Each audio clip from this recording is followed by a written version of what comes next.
In this video we're going to show you a really cool effect that you can use in your videos just like I did in that intro. Hello everyone, welcome back to the Filmstock YouTube channel. We are Chris and Christina and we're here to help you make better videos and empower your inner video creator. Just before we get into this one, make sure to hit the subscribe button below so you don't miss any future tips and tricks videos like this one. In this video, we're going to show you a few different ways that you can use these cracked glass effects in your own videos to enhance your clips and give it a really cool look. So let's jump into Filmora and we will show you how to create this effect. So just before we get into this tutorial, you will need to download Filmora 11 and the two packs that I will be using in this video. These will all be linked in the description below. Okay, so let's get into it. First of all, I'm going to start with the broken glass effect pack. When I first seen the different elements from this pack, it just reminded me of something you might see in a movie or documentary intro. So I decided I would use this pack to create my own documentary style intro. So I knew I wanted to have a background image for this intro, so I did some searching until I found one that I thought would work nicely. This picture of a girl touching the broken glass will work perfectly. The next thing I did was choose one of the broken glass elements and place it above my background image. I lined the centre of the element up with the hole in the glass and then slowed it down just a little bit so it would last longer on the sequence. This is very easy to do, you just simply right click on the element, then click on uniform speed, and then you can increase or decrease this value to speed up or slow down the speed of the clip. This will obviously increase the length of the clip or decrease it. The next thing I did was add in a title.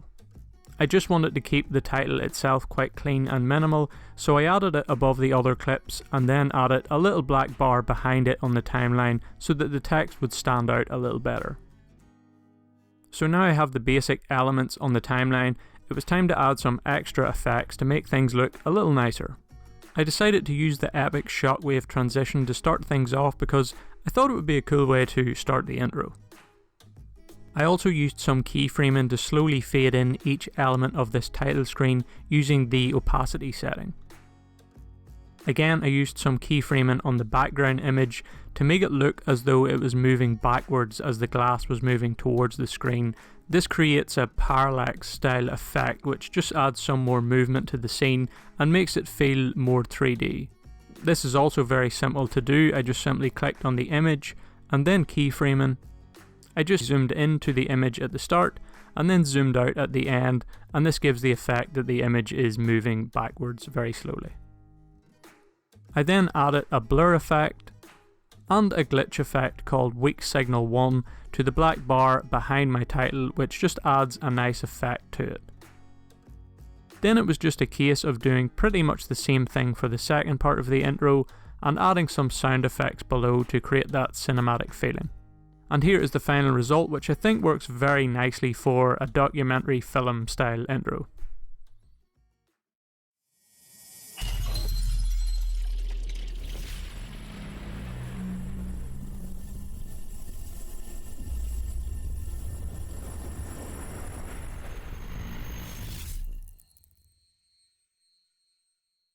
I think when creating intro sequences, for example, combining different effects can work really well if you choose the right ones.